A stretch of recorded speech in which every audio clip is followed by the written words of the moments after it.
We can get started. I'm sure there'll be a couple people, stragglers, either walking in a Lone Tree or getting on a Zoom. So I'm glad to see there's a decent crowd at Lone Tree. Thank you all for joining us this evening.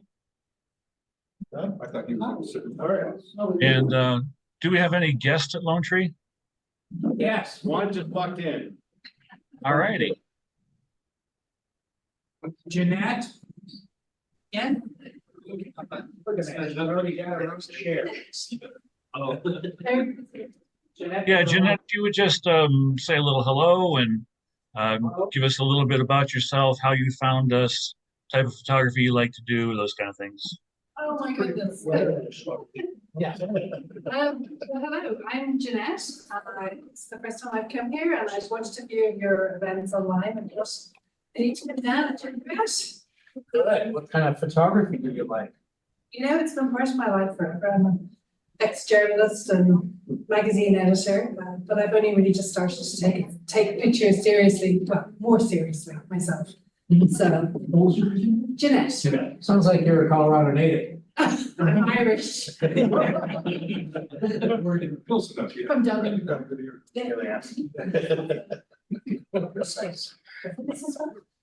Well, we're glad you could join us this evening, Jeanette. Hopefully you'll be back again. I'm sure I will. Thank All right. you. And you said we had another visitor? There's Jim, I'm sorry, Jim Shodler, I'm not know how to say your last name, Jim, but he's part of the Denver Street Photography Facebook group, and I saw him at the Fuji Walk. So he knows Jeff and he wanted to join as a guest, so there he is. Yeah, I'm also good go. friends with Kyle, who's a member of your group, and he invited me to come tonight, so. Awesome. Very good. new Thanks for members. joining us, Jim. Glad to have you here. Good. I don't know, I can't see everybody online, so I don't know if we have any other guests online. Really? I don't believe that we do. These are all familiar faces and familiar names to me. Yep. So the only thing I will mention before we turn it over to you, Kyle, to introduce Jeff, just that August 28th, we got our high noon competition. Just yesterday, I secured Travis Broxton to be our judge. A number of you are familiar with the club and been around for a few years, know that Travis is a past member of the club and super nice guy. So looking forward to seeing him again. And then, of course, in September 11th, our program meeting, the Art and Beauty of ICM, from Stephanie Johnson. She'll be teaching us about intentional camera movement. We'll be learning all about that. And just a reminder, I put it in a newsletter in the last email that I sent to everybody, but September and October, Lone Tree is closed for renovations. So we will be doing Zoom only meetings for September and October, and then we'll get back to normal in November. So be aware of that. Kyle, if you want to take it over, and I don't see Jeff logged into Zoom quite yet. So He's not, I'm gonna run it through my computer. His presentation, I have it on my computer, so he's. oh, okay. I see his name up there, but he's here in person and right here. Oh. I wasn't sure which one. I don't know any of these people, so I wasn't sure which one it Well, we know you, Dave. was really. All right, so are we ready, Carl? Yes, sir. Okay, so tonight our presenter is Jeff Tidwell. He runs the Denver Street Photography Facebook group, and that's how I got to know him. If you join the group, which anybody can do, I think it'll take just about anybody. He puts out occasional walks, street walks, where we'll meet somewhere and meet up and go, shoot stuff, do some street photography. And I responded to my first one, I think it was 3 years ago on St. Patrick's Day, or it wasn't on St. Patrick's Day, but it was the St. Patrick's Day parade was happening. And Jeff said to me, what are you trying to get out of this? And I said, well, I'm just curious if a guy can make any money doing street photography. And he kind of laughed and said, no. So We can if you go around with a hat. that answered that question. But But I will say that if anybody could make any money doing street photography, it's this guy. He's super talented. And so, yeah, I'm not going to say anymore. I'm going to share my screen and his presentation. All right, well, while he's pulling that up, thank you guys for having me. It's an honor to be here. I do want this to be more conversational than me just talking the whole time. So if you do have questions, if somebody could just monitor Zoom, I think there's a way to raise your hand on there if you have a question or type it in the chat. So I'm going to present kind of just my journey in street photography and just kind of tell you a little bit about that. So like Kyle said, there's a Facebook group that I'm admin of. I think we're at 3,000 members right now. But maybe 20 people are active on it. As most Facebook groups. But we do try to get out once a month, and we'll go to an outing, like Hal said, and just kind of hang out together, shoot for a while, and then grab a beer or something afterwards. It's really informal. But yeah, if you haven't done street photography, again, if this is something you're interested in doing, again, make this more conversational than presentation. I do welcome questions. About me, I started photography about 12 years ago. I was always super interested as a kid in doing it, just never took the opportunity. Like I was always fascinated with National Geographic Life magazines that my grandmother had, always drawn to black and white stuff. And oh, thanks. Yeah. And so I never either took the opportunity or had the opportunity to really pursue it. That's me. I don't take myself very seriously. I do take my photography seriously, but I have fun doing it.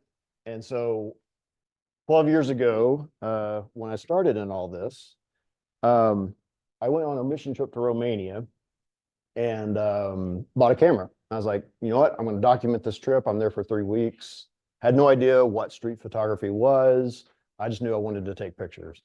And so I went online and bought an Olympus Pen digital camera off of eBay for like 70 bucks and took it on this trip. And this was one of the first 10 frames that I took on that trip. And when I saw the back of the camera and saw this picture, I just lit up. I was like, I want to do this for the rest of my life. And so this was at a train station in Bucharest. And I was drawn to just this dirty, nasty looking window because I loved the grittiness of it, and the light on her was great. So this was one of the first 10 shots I took, and this is what spurred this whole journey was this thing. So we were there for 3 weeks, and like I said, I had no clue what I was doing. I had it on full auto mode. You know, I didn't know what exposure triangle was. I didn't even know what an f-stop was. I just put it on full auto and I was taking pictures left and right. But essentially what I found out that I was doing was street photography. I would just snapping whatever I saw, whatever I encountered. I love this one because that donkey looks like he's got just this look of shame on his face. And that dog is like, what in the heck did you just do? And this is something you wouldn't see in the States. Exactly. But these things were already catching my eye. And again, had no idea what I was doing, didn't know anything what street photography was, but I was already drawn to the subject matter of what street photography is. It's candid stuff of people living out on the street, doing their thing, living life. And yeah, so my eye was automatically drawn to this stuff. We would visit the Romani villages, go to their churches. And so again, I'm documenting everything I see because it's all fascinating to me the whole time, looking at the back of the camera and just being giddy like a little kid because I'm like, this is amazing. I don't know what I'm doing, but I love it. Even went to a Romani funeral and got to snap the shot. So I get back from this trip and I am just lit up, right? I'm like, I don't know what I'm doing, but I want to do it for the rest of my life. So I dive deep into photography books, learning everything I can. And then I discovered this whole genre called street photography. And I go, oh my goodness, this is what I want to do. And it's what I had been doing. So I'm 12 years into this journey now, and I still keep going back to windows. Windows seem to be a recurring theme throughout this 12-year journey. Anytime there's nothing to shoot outside, it's boring, there's no people out, there's always windows to shoot. And so I'll keep going back to windows. And you'll notice that people are in all my shots because to me, street photography is about the people. I run that Facebook group. We have a lot of people who try to post architecture pictures, pictures of cars, which to me is not street photography if it doesn't have either people in them, the effects of people, right? Doesn't have to have a person in the shot to be about people. But street photography is essential people. So yeah, I'm 12 years into this and I'm still taking pictures of windows. I'm fascinated by what windows offer, reflections. There's masking capabilities depending on where you stand within that reflection. There's just layering, all sorts of fun things to play with, textures. If you ever go out with me like Kyle has, you'll see me gravitate towards windows. I went and tried to shoot the stock show parade this January, and about halfway into it, I was like, I just keep seeing amazing window shots. I know the parade's over here, but I just keep going back to windows. And the guy I was shooting, he's like, what are you doing? I was like, there's windows. What are you I got to shoot them. I do. Occasionally, I will work myself into some of the shots. I'm sorry, what was the question? We couldn't hear it. He asked if I intentionally allow myself to be in the reflections of the windows, like a reflection of myself. And yes, I do. Depends on the scene, right? But a lot of times I will work like there's one shot I don't have in the deck where I'm standing like this, and there's a blurred picture of the reflection of a lady running by, but I'm standing very still. So yeah, I'll work myself into them. Kind of Vivian Meyer-ish, working yourself into some of those reflections. There's not always reflections. Sometimes you can shoot through a window. There's all these different opportunities that windows offer, and I'm not finished exploring them. Like I think there's a lot more that I can do with windows.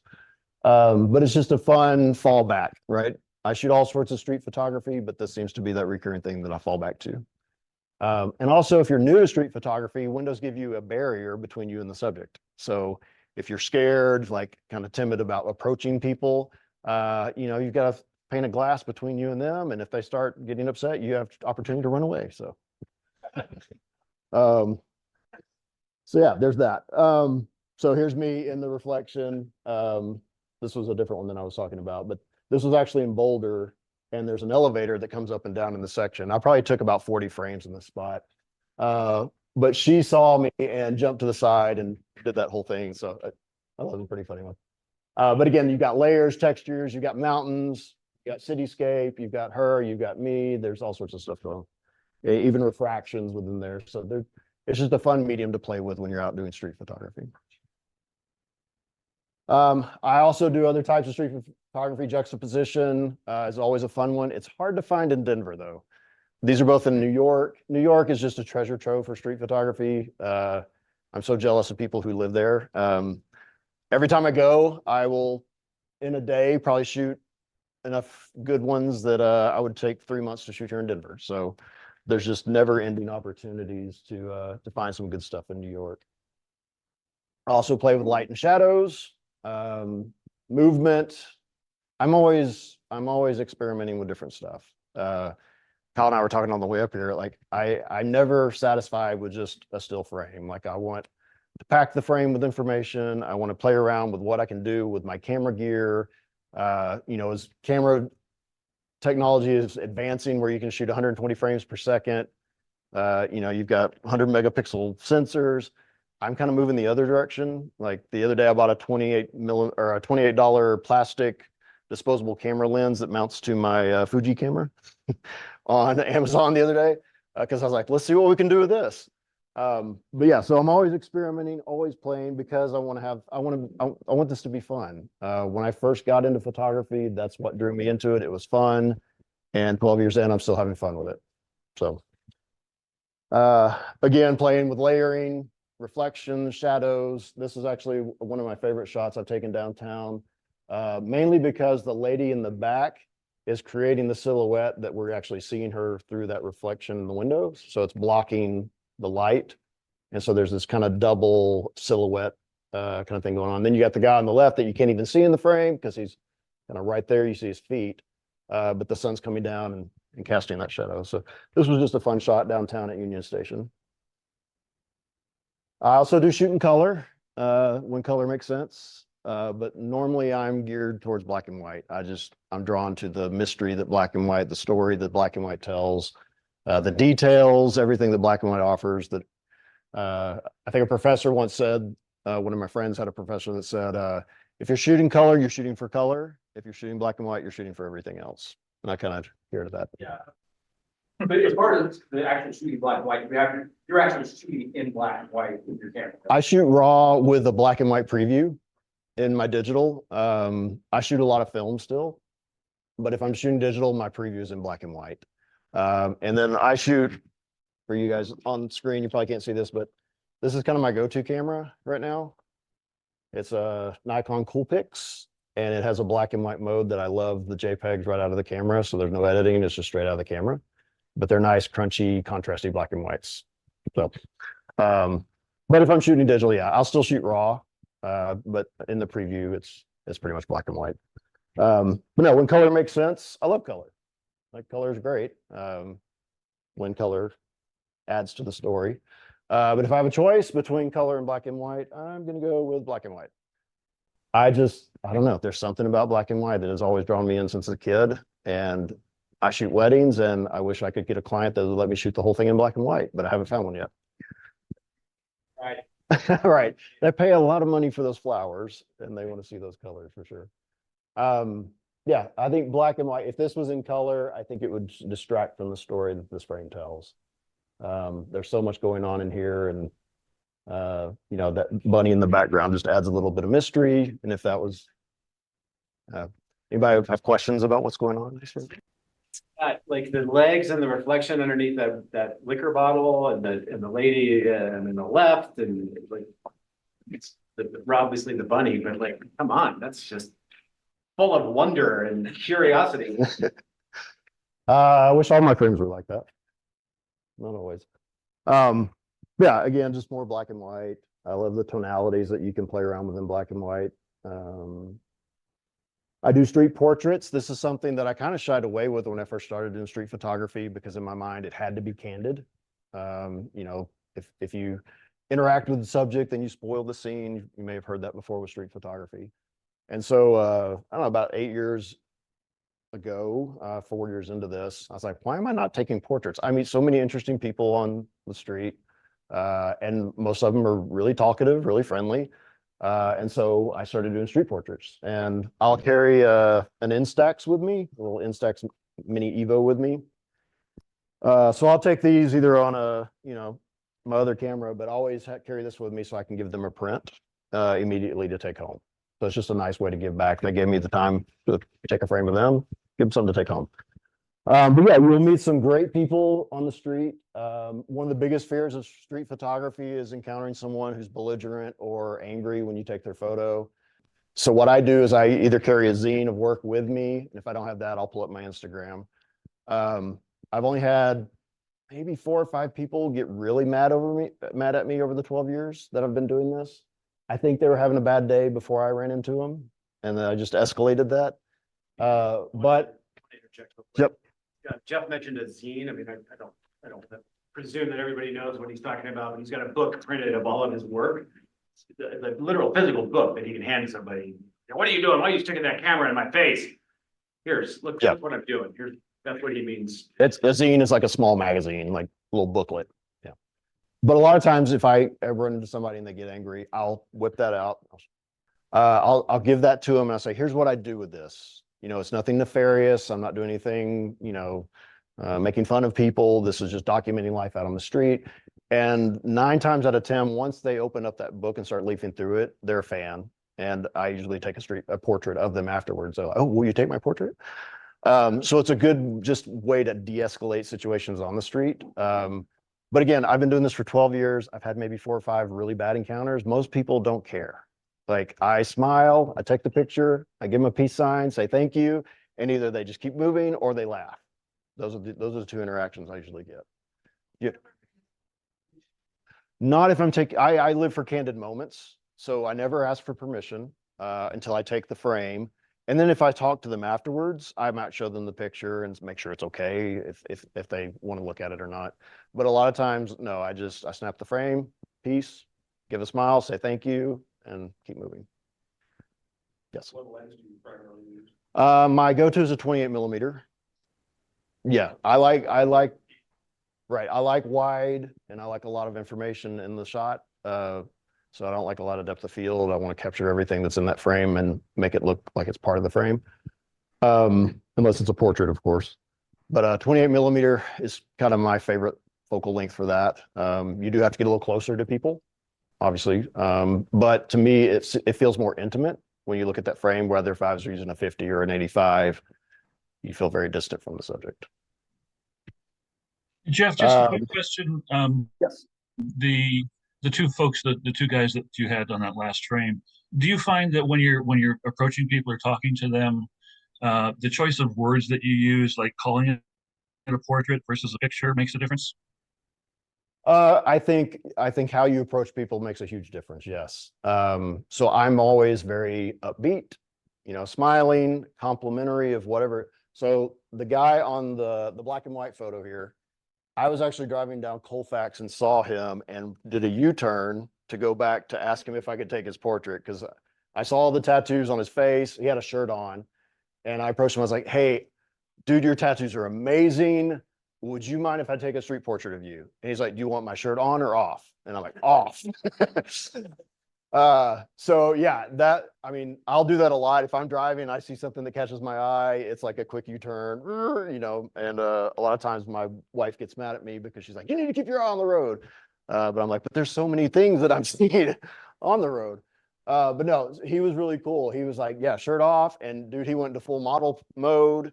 But he'd just gotten out of prison. He's trying to get his life back together. And I gave him the Instax to take home. And he's like, "Dude, this means so much because I'm really trying to start over.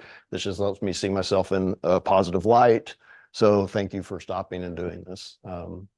Same thing with this guy.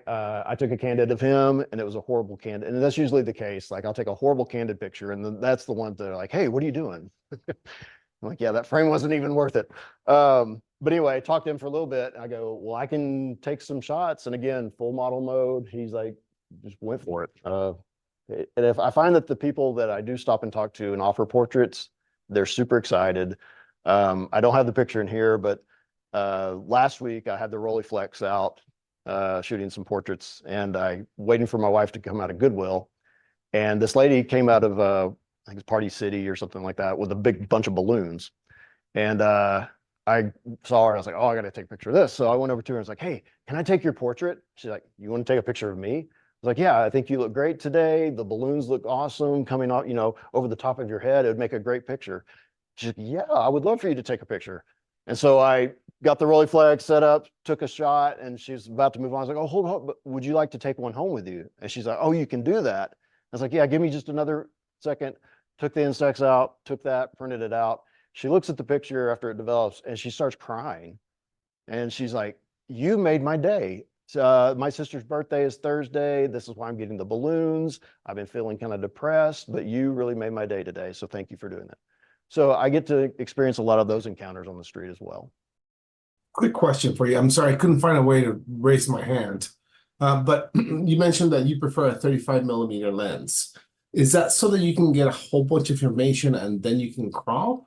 It seems that most of your shots are a little bit tighter. So do you use a 35 so that you can go ahead and then post and get exactly the feeling that you wanted?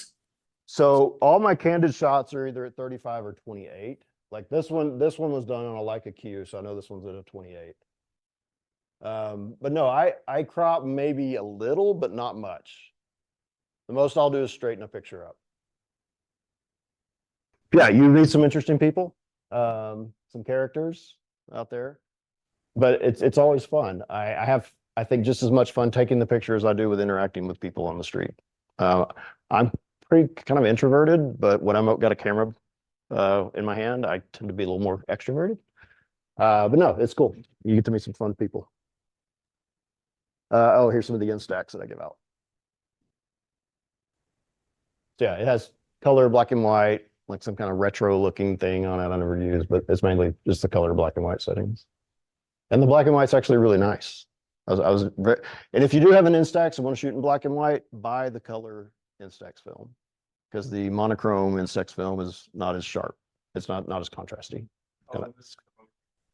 So in 2020, I had kind of, I don't know, kind of hit a wall creatively. I got some nasty feedback from some people online, just wasn't feeling it. And so I was like, I'm going to take a break for a few months. And then COVID hit, and it ended up being a year of me taking a break because there wasn't much street photography to do in 2020. But what that did for me taking a break was actually, it's really easy to get wrapped up with competitions. I don't know if you guys submit your photos to competitions. Instagram, you're always, scraping for likes and comments and, checking it all the time, seeing if anybody's engaging with it. But taking that break made me kind of go back to the basics of like, why did I get into photography in the first place? Because it's fun. And so I kind of took a step back and really kind of came back to that, just that ground level of, I don't care if I win competitions. I don't care if I'm featured in the, this or that. I really don't care if, 100 people like my photo or 1,000 people. I don't really care anymore. I'm doing this because I love to do this. And for me, I shoot the way I shoot because it's fun to me. I'm not trying to please anybody aesthetically with how I shoot. You may love my work, you may hate my work, it doesn't matter because I'm shooting for me. And so that break really reset this whole passion for photography. And the only time I really did get out and shoot that, the point I wanted to make is photography is not a competition, it's a community. And I've been shooting weddings for the last 5 years, and there's a little competitive kind of vibe there too. But I've fallen into a community of guys that are really great at giving constructive feedback, encouragement. We're not competing against each other. We're like there for each other. So if you get in this mindset where you enter a competition or something, you didn't get as, high as you thought you needed to or whatever, and you get mad and upset, maybe take a step back and go, why am I so upset right now? Like, do you like that photo? Obviously you did, or you wouldn't have submitted into the competition. And if you love that photo, that's all that matters. But anyway, photography is not a competition, it's a community. And that's kind of how I built this whole street photography group on Facebook. I want to encourage people, I don't care what skill level you're at. If you want to do this, let's go have fun doing it. And that's what the meetups are about. That's what it's about. I meet one-on-one with people all the time downtown. Somebody, hey, can you come meet me Friday after work? Yeah, let's go do it. Because that's part of what photography is the community aspect of it. It depends on what I'm doing, right? When I'm in New York, there's always a theme. It just something will pop through. Right. If I'm in Denver, I will walk 3 hours and take maybe 2 frames. So there's not a lot of opportunities in Denver. It's a very difficult city to do street photography in. If you want to be creative, I can take the back of some guy's head, 40 times a day, but that's not very interesting. Or somebody walking out of a store. It's pretty much 16th Street Mall right there. But no, if I do kind of take a step back, like I said, windows are a big theme of mine. Like I won't realize it, but I'll start going through a day's worth of photos like, oh, I've taken 10 window shots without even noticing that I did that. So yeah, those themes kind of creep up. What about small town, that sort of thing? I have done some small town street. It's very difficult because small towns, people are very camera aware and they want to talk to you a lot if you take a picture. Urban environment, they're busy, they're going somewhere, they don't care, right? You take a picture of some guy in overalls in a small town, you're gonna be there for an hour. But it is more difficult unless there's an event going on, right? If there's a county fair, or a parade or something going on, like a downtown kind of in the square kind of thing, that makes it a little bit easier. My in-laws live in Snyder, Texas, and we visit there quite a bit, and I'll work downtown in the coffee shop. And you'll go downtown in the middle of the day and there's like 2 people out. You go on a weekend, there may be 4 people out. So it is a lot more difficult to do something like that in a smaller town, but it's not impossible because in a smaller town, if you live there, you get more intimate with your subjects and you can kind of create more of a story, right? A story-based project out of that. But as far as just random candid stuff, it's very difficult. Hey, Jeff, can I ask a favor? Just real quick, when you get questions in the room, we on Zoom are not hearing them well. So it's because you're mic'd up. So if you could, when you get a question in the room, if you could repeat it or give us a synopsis of it before you answer, that would help. Okay. So the only time I did get out in 2020 was for the Black Lives Matter protests.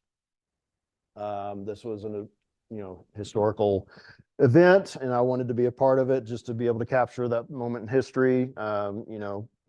Despite what your political opinions are on the event, it was definitely a historical event that took place.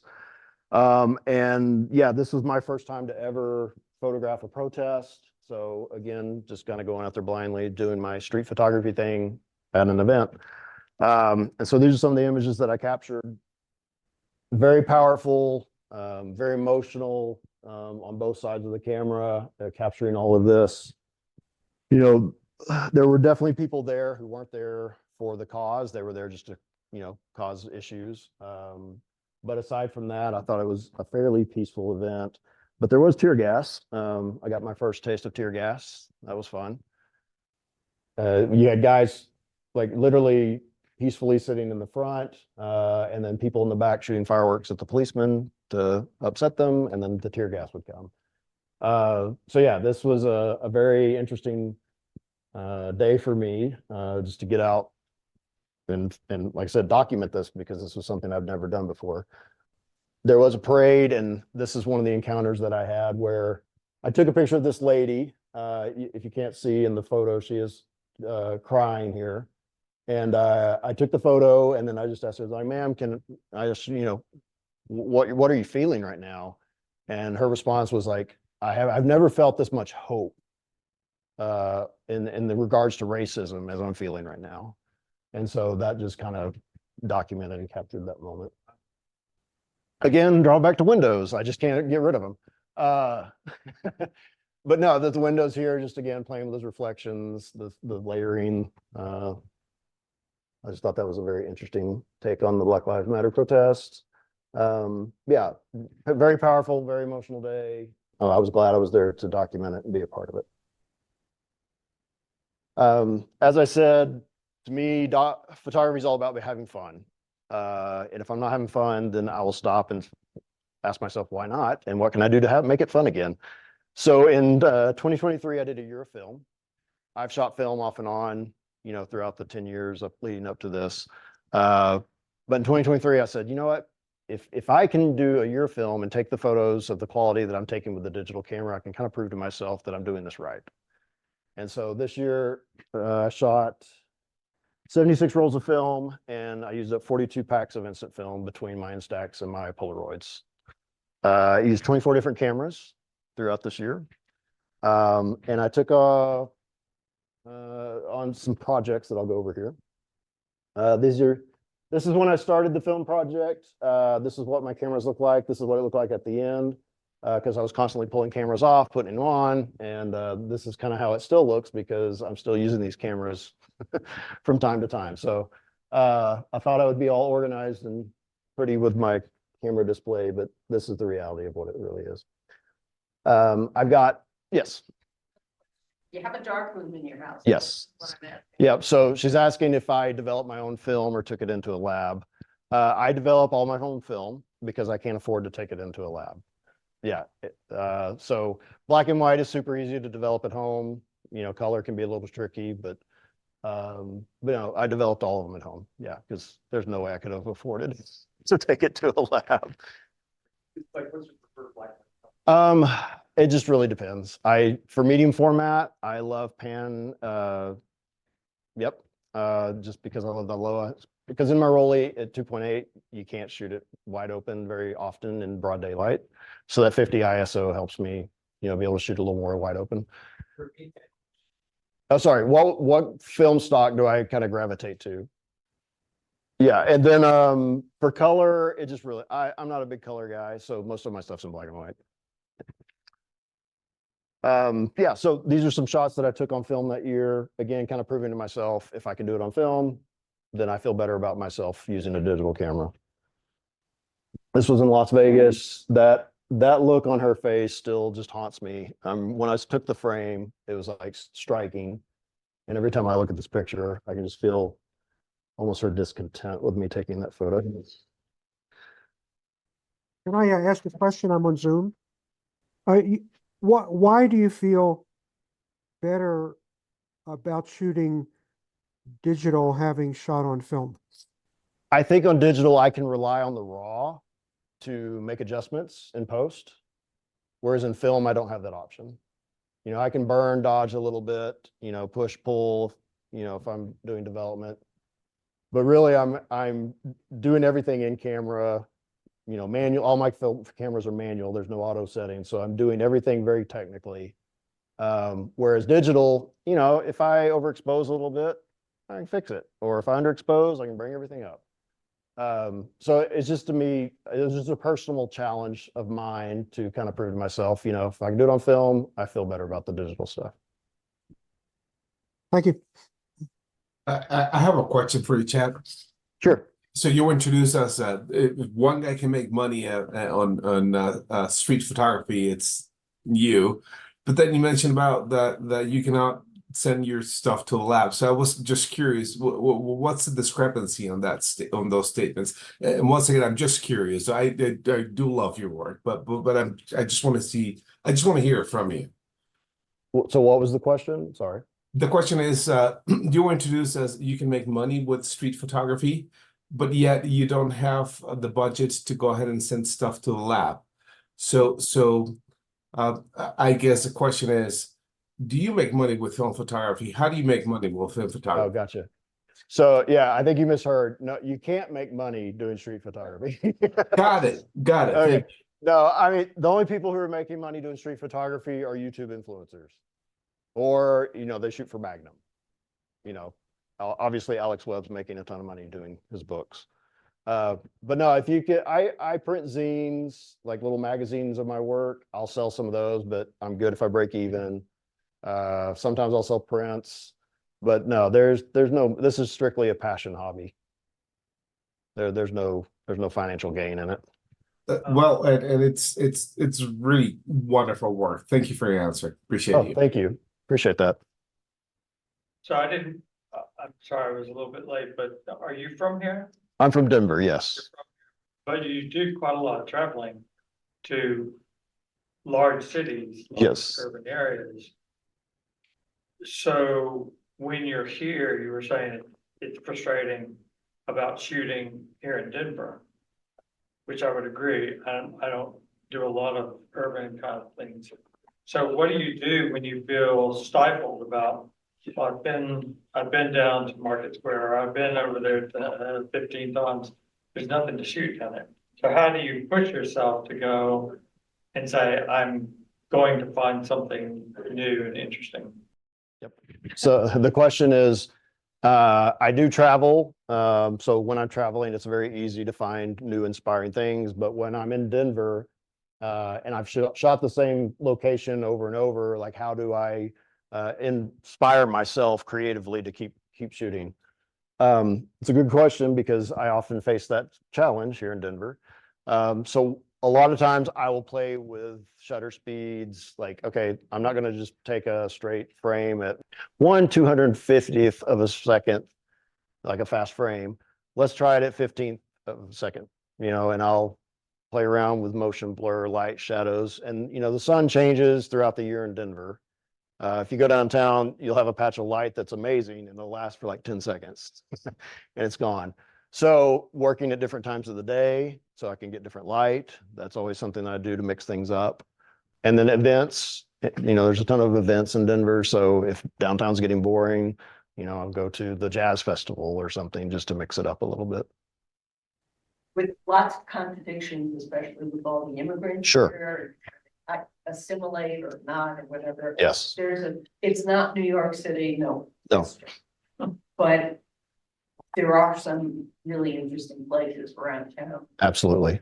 And she's pointing out the fact that there's different neighborhoods that have different like feelings, different, you know, vibes to them, stories. So there's different options to do within Denver. And then Colfax is my favorite place to shoot. And I have shot all the way from East Aurora all the way down to West Colfax. And one day I started in Hill at that part of Colfax, walked all the way to the Aurora campus and back in one day. And just, yeah, shot probably 300 frames that day. So yeah, there's always something to shoot no matter where you're at. You just got to Have to be creative with it. Yeah, so events, these are some events that I shot on the Rolleiflex. So this was fun in Vegas. I took a roll of Kodak Vision 3 and ran it through it's a Olympus point and shoot that has a panoramic mode. So basically it's cropping the 35 frame, to a 16:9 ratio. And so I took that out in Vegas and shot these kind of cinematic landscape shots with that. So that was a lot of fun. And I love the way the colors turned out on these. That was inside a casino. This is one where I wish they didn't have TVs everywhere because that would have made an even better photo, but got to work with what you got. Jeff, I got a quick question from somebody here on Zoom. They were wondering, how often do you shoot from the hip, or do you at all? And how often do you do close-ups? I do shoot from the hip, maybe 40% of the time. Usually I'm shooting at f11, so I can do zone focusing pretty well. And I've got a 28, so I kind of know where that range of focal range is going to be on that 28. I'm pretty familiar with that. So shooting from the hip makes it pretty easy with a 28. If you're using a 50, might be a little tough, but 28 gives you a little more leniency from shooting from the hip. And what was the second part? Well, actually, this image kind of answers it. Do you ever do close-ups? Yes, There you I go. do close up. Thank you. Yeah, I will play around with, objects in the front being in focus, versus objects in the back. This was actually in New York, and in my Eurofilm, a friend of mine gave me a roll of Neopan 1600, which you can't find anywhere except for online for like $40 a roll. And so he gave me a roll. He's like, I want you to play around with this. And so I saved it for a year. And when I went to New York, I was like, this is where I'm going to shoot this roll of film. And I love the grain. I love the contrast, everything about this film. I just wish it wasn't $40 a roll. So I get back and I show him these pictures and he goes, I've got 11 more rolls in the fridge. Do you want them? And I was like, yes, please. So I'm saving those for something really special. I'm hoping maybe to go to Tokyo one year and I'm just going to burn through every roll of that. No. For the most part, I'm very cool about it. Yeah. So Dan's just saying, asking me if I'd ever been to Tokyo. The answer is no, but it's one of those places that is on my bucket list to go because yes, it's phenomenal for street stuff. Mark, did you have a question? Do you print from the film with an enlarger, or do you scan the film and then go digital at that point? Yes. So I do not have a dark room in my home. I just don't have space for it. So I don't have the equipment to print from film, but I do use a macro lens to scan digitally on a mirrorless. And then I'll print from those digital files. So actually this one here I brought with me. So if you guys online can't see this, but I did bring some prints of this one to hand out if anybody would like a copy. But this was on that Fujifilm Neopan 1600. And this was scanned with a mirrorless macro lens and then printed digitally. Hold it up to the game. Oh, there you go. Part two of my question. Yes. How successfully do you resist the urge to process the digital scan in post? The only thing I will do is when I'm using Negative Lab Pro, I may play with the contrast a little bit. But that's Okay, it. thank you. Yep. Because if I'm going to manipulate this digitally afterwards, then I shouldn't have shot film in the first place. I kind of waste my money, time, and the point of shooting film. Another project I did during that year of film was called the Frugal Film Project. This is a fun one. If you guys do shoot film, I highly recommend doing this. The concept of this project is you find the cheapest camera, one of the cheapest cameras you can find for $70 or less. That's the total kit. And you shoot the same roll of film for 12 months, one roll each month. And so I have 30 plus cameras at home, but I didn't want to use any of those. I wanted to do something different. So I went online and found this leopard print Diana Mini camera for $50 on eBay and decided to go with some Neopan 400. And I shot a roll of that every month for the whole year. And I both hate and love this little camera. Because it is the most cantankerous little piece of plastic that you will ever shoot with. But at the same time, it is so much fun to shoot with. if you're not familiar with this camera, it shoots either a square frame on 35 millimeter or a half frame. I just left it to square the whole year. I didn't even bother with a half frame. But the fun part of this camera is you never know where you're at when you're winding the film. So a lot of accidental frame overlaps, which either worked or really didn't work. There were, yeah, I would wind it off and, you know, I'd have enough for 3 frames, so I'd waste a lot of film. The way you focus on this is just distance focusing on the very front of the lens. So you have to kind of reach in there, and it's really hard to turn and set your focal length before you're taking the shot. So for street photography, you know, thankfully it's f11, so I would really just set it to, you know, 3 to 6 meters and just wait for the subject to walk into the frame. Otherwise, yeah, there's no focusing. But really fun project. Yeah, I couldn't go 20 feet down the street with somebody going, "Oh my goodness, what a cute camera," you know. So taking candid shots was even difficult. And I've actually taken the lens, that little hooded lens or flash off of there, and used it on a different camera at weddings, just because the flash is really fun. So I did make a zine of this. I meant to bring a copy and I forgot to bring it. But I did compile a zine of this. I ran 1 roll of color through it, Lomo Color 100, just to see what color would look like rendered through this camera. And actually, I really like the color out of this. That's my son. We were in an antique store and he found that mask and I snapped that of him. But here's one of the examples. This is actually 3 frames overlapped. You can kind of see the stairs to the left here. I was taking pictures of some shadows. This is a window with some amazing light hitting that kind of Humphrey Bogart looking cutout. And then there's a door over here that you can't see. But yeah, that's actually 3 frames overlapped on top of each other, but all together it really worked out well. Pretty cool. This was in New York. I went to this underground wrestling event, which was a whole different experience that I've never experienced before, but made for some interesting photos. And so these are 2 of the girls that were at that wrestling event. Again, some of the color taken on here, just like the 2 backs there. Before I move on, any questions about the Diana Mini? I still have it. I still plan on shooting it more. It's like I said, it's a $50 piece of plastic.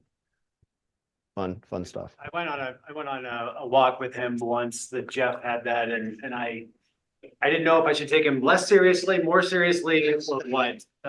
Hopefully everybody on Zoom can hear me, but it was just, the thing is so small, so small. I didn't bring that one either. No.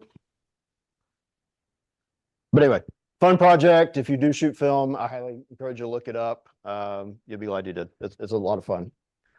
The other project I did is called Make It a Double. And this is a really cool project where a photographer shoots a roll of film and then rewinds it, leaving the tag out, and then we'll mail it to another photographer, and that photographer shoots over those frames blindly, and you leave it to chance to see what happens.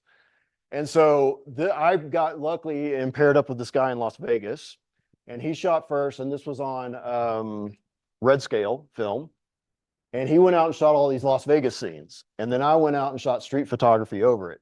And again, I have no idea what he shot. I have no idea where, you know, his exposures are brighter or darker. We're just shooting blindly over each other's stuff. And this is the stuff that came out. It's very random, but I was so thrilled when I scanned this and started looking at these negatives. So this is, he's taking the motel. I took the picture of the lady. Again, he took a picture of the signage. I took a picture of this lady through the window. And this was on a Leica R4S.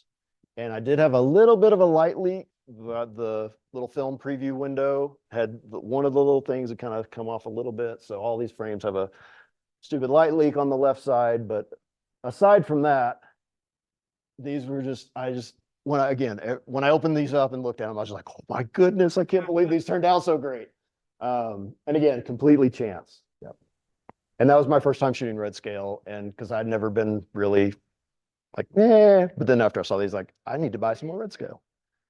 So it's the way the emulsion works is to where it's going to show mostly reds and greens.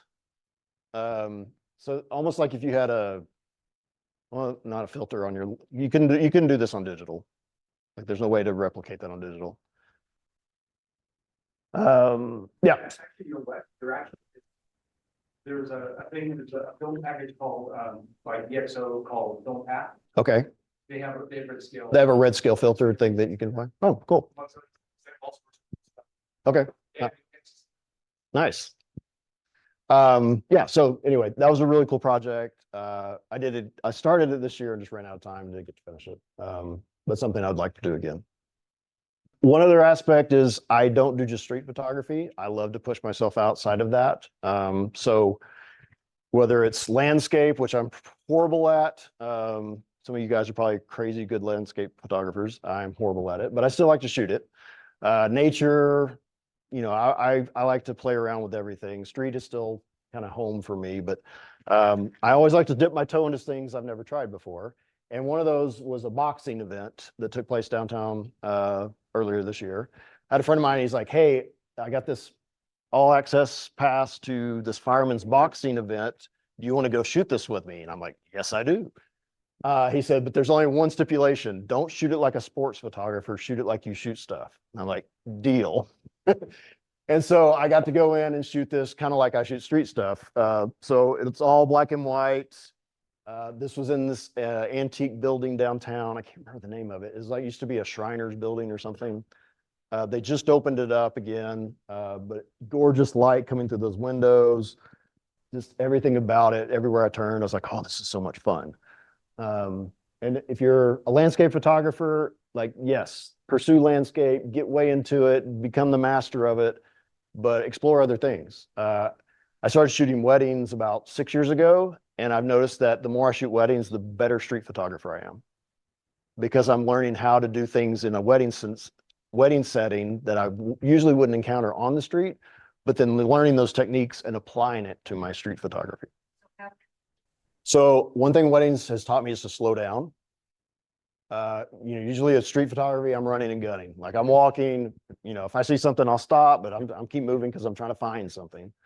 Where a wedding, I'm slowing down, I'm waiting for moments, right? Like if somebody's giving a toast, I've got my camera on the guest, waiting for them to laugh, right? Or the bride and groom, waiting for an expression or something to happen. So with my street photography, now I'll see, if I see a scene that could be a possibility, I go, maybe I should camp out here for a little bit, right? It's just changed the way I kind of see things. Yeah, so any really cool event, I was glad I got to do that. Again, a little outside my wheelhouse, but something that still I really loved and enjoyed photographing. And again, it's kind of my version of a boxing event, right? Not ESPN's.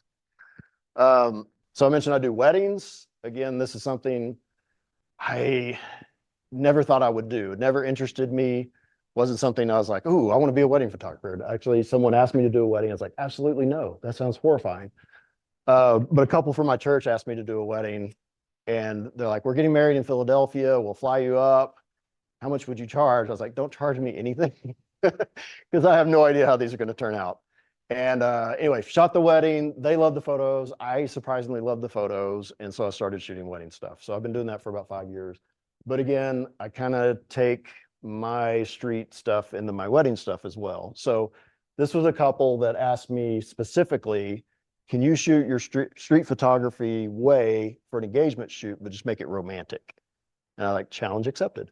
And so we went out downtown. They booked me for 2 hours. We ended up shooting for 3 because we were both having so much fun. Like everyone was like, oh my goodness, what can we do next? What can we do next? And so as we're walking, we would go into this pub, shoot some stuff, and then, oh yeah, and then I'd have an idea, and then we go out and do that. And so they were really cool. But just kind of mixing in some of the stuff I do in street into wedding stuff. And again, I think street photography has given me a unique perspective on weddings. And then the wedding stuff has definitely made me a better street photographer. So thinking outside your box, if you do, I'm going to pick on the landscapers here. If you're a landscape shooter, maybe to try some portraits, and it may change the way you think about landscape photography. May add a new dynamic or way of seeing things when you're out shooting landscape stuff. This was a Saul Leiter inspired wedding photo. Saul Leiter is one of my big influences. I love his use of colors, windows, and so this was through the tent of the wedding. And when I saw this scene, I immediately, ooh, this is like something like Saul Leiter would take. So I snapped out. So again, this dance scene, like I take a lot of stuff like this on the street. And so this just kind of translated nicely over into the wedding space.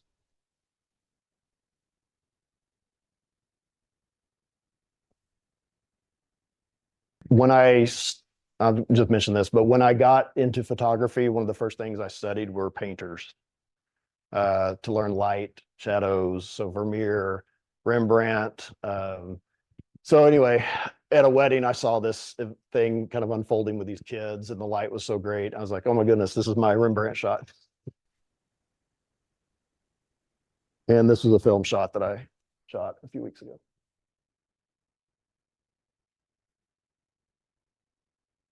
Any questions on that part? Nope. Cool. Oh, go The ahead. shot of the children, the shot of the children, Yes. you were about to say that this reminded you of a painter, and I was sure you were going to say John Singer Sargent. That would have been a good one too. Yeah. He painted candid portraits. The first one to do that. I'm not very familiar with his work. I need to look at that. But Edward Hopper was another one that I studied. You know, he just has beautiful street scenes. But thank you. I'll have to look that guy up. Again, I'm always thinking outside the box, playing. So like I mentioned earlier, I went on Amazon and bought this $28 pancake lens that looks like an Oreo cookie. And basically what it is they took a disposable camera, those 35mm disposable cameras, took the lens out of that, housed it in a Fuji mount. And so that's what that lens is. And me being the fun guy that I am, an adventurous guy, I thought, hey, why not take this to a wedding? And so last weekend I had a wedding in Steamboat, and I took this with me and just left it on, you know, 1/15th, 1/30th of a second, just kind of flipped between those two and had fun with it. And I showed the bride the camera and she laughed. She was like, oh my goodness, I love this so much. And then instead of saying cheese for the guests, I'd say, hey, say cookie, you know, and that would get a good laugh out of them. But these are some of the shots that I got with this little $28, basically disposable camera lens. Again, why? Because it's fun, right? I could go out and spend $2,000, $3,000 on a quality lens, but it's not going to be this fun. It'll be picture perfect, you know, pixel precise, sharp, crazy, but this is more fun to me. Yeah, and so I'm always trying different stuff, experimenting with what I can do with the gear that I have. Yeah, so if you're a gear nerd, sorry, I'm kind of going in the opposite direction. I like to go backwards and get not quality stuff. No. I actually had 5 cameras on me that day. Let's see, I had a Sony A7 III, my GFX 50R, and then I had the X-T2 with the Oreo, and then Leica Q. And then I had the Instax. I kept pulling that one out. So what I do with the Instax is I'll take moments up until the reception, and then at the reception, I'll lay those all out on the table so that they can see their day unfold. And so pretty cool. They always get good reactions from that. And then my main point of all this is keep dreaming, keep it fun. Like if you're not having fun doing what you're doing, find a way to make it fun. Experiment. You know, don't get stuck into pixel peeping. Like there's more important things than perfect sharpness. Well, I guess it depends on what you're doing. But for me, I would rather shoot something blurry out of focus and, you know, do something creative than have a perfectly sharp image. This was actually a window at night. And again, I come back to where I started, back to windows. This was a window at night downtown. There's a mannequin and there's actually lights reflected behind me, but because of the way I moved the cameras, it tripled those lights and made it look like clouds. So I was really happy with the way this one came out. So that's it. If you guys have additional questions, I'll be welcome to take those regarding just, you know, things that I run into with street photography, specifics of street photography. But this is where you can find me online. If you want to come and join the Denver Street Photography, it's open to whoever wants to join. We do meetings once a month. This Friday, we do have an exhibit at CPAC. I'm in an exhibit with 3 prints there. I didn't show any of those tonight. They're all window prints. I gave her 2 options, either abstract stuff or window. She chose the windows. But this Friday is the opening reception from 6:30 to 9. Where's that again? At CPAC, Colorado Photographic Arts Center. There's a traveling exhibit of women's street photographer, which I'm excited about because there's not enough women doing street photography. So I'm excited that they're profiling and showcasing them. And then this traveling exhibit will showcase local artists as well. So there's 9 women photographers and 9 local artists. And so I've got 3 prints, and there's a few guys that I know that have prints. They're actually part of the street photography group. So excited to see that. So Yeah. the guys are invited to come out Friday. The opening for this exhibit that he's talking about is Friday night. I think it's open to the public. Yeah, Completely open. so anybody can come. The CPAC, for those of you who don't know, is at 12th and Broadway. They move, it's 12th and Lincoln. Lincoln, yeah, Ben, thank you, right. But the exhibition itself should be live for 6 weeks, I believe, as Yes. Samantha said, so, Yep. yeah. Yeah, if you can't make it Friday, it'll be ongoing.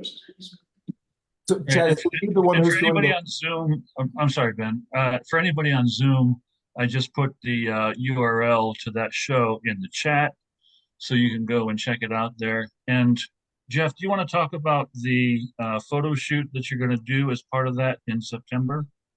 Yes, in September, we're gonna do a photo walk.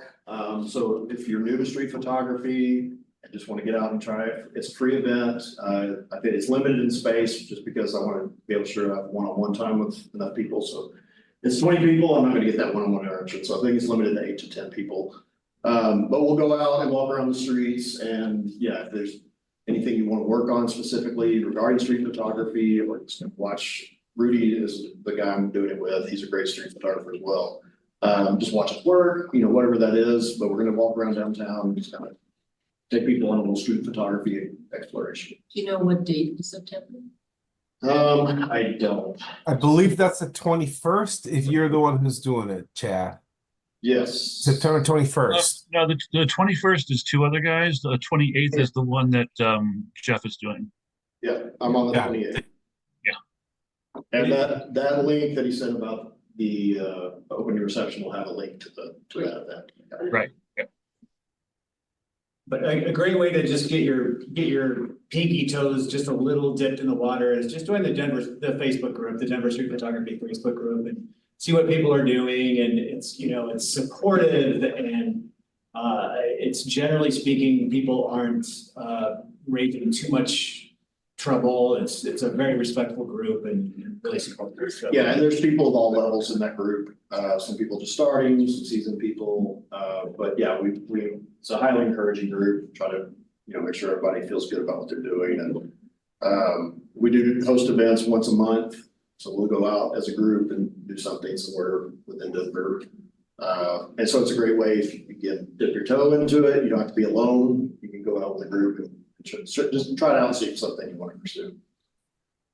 So Jeff, have you any tips about personal safety? I mean, you're taking photos, you've got expensive equipment. I would have a purse, you probably don't. And you're not paying attention to what's going on around you. So have you any tips for Sure. making sure that you're okay? Yep. So the question is, do I have any tips for personal safety while out doing street photography, carrying around expensive gear, et cetera? I would say don't carry more than what you need. Like if I don't usually have a ton of lenses and stuff in my bag, it's usually 1 lens, 1 camera. That way it's on me, it's not in my bag. So there's no way it's gonna get lifted. Unless I got the Instax with a zipped up position. But I've never run into really any safety issues. Because I've always, I will do East Colfax, which is not the safest area of Denver. And I feel completely safe down there, but that's probably because I've been doing this for 12 years. I wouldn't recommend starting there. But tips would be just, if you feel like you're in a maybe threatening spot, go as 2 people, go with somebody, not by yourself. Common street sense, I keep my wallet in the front pocket, back pocket. I don't go down in dark alleys by myself. Just common street knowledge. But no, like I said, I've been in some sketchy situations in Colfax, taking pictures, and never felt like I was in danger.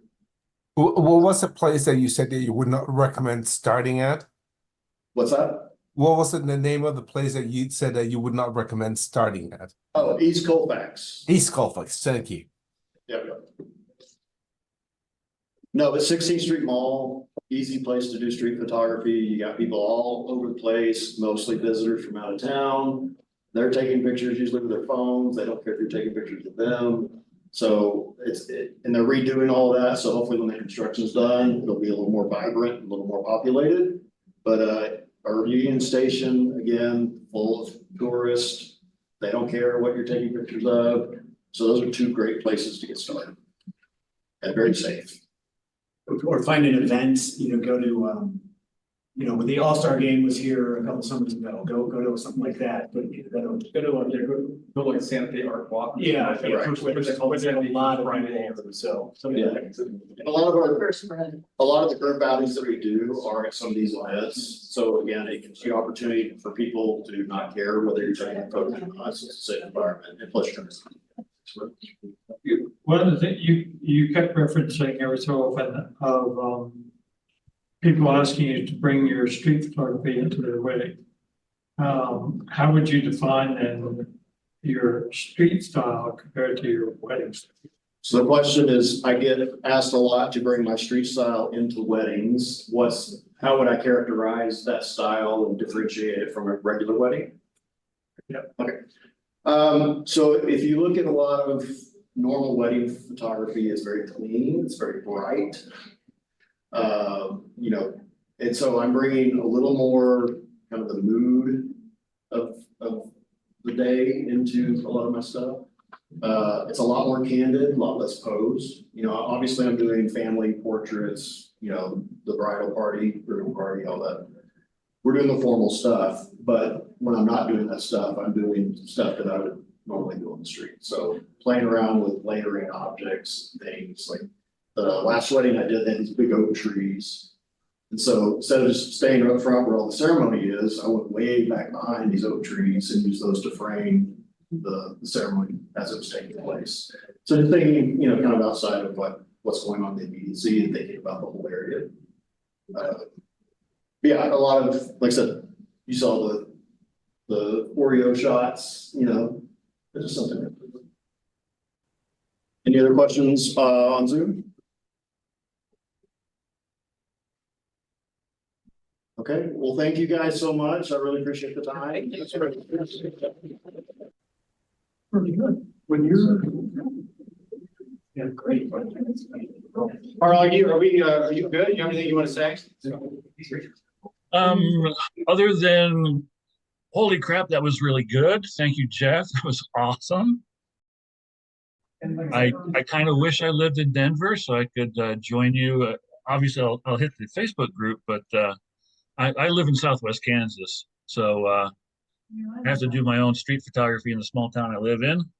But yeah, the next time I'm visiting Denver, maybe I can schedule it so that I can get out with you guys when you go for your monthly trips out with the Facebook group people.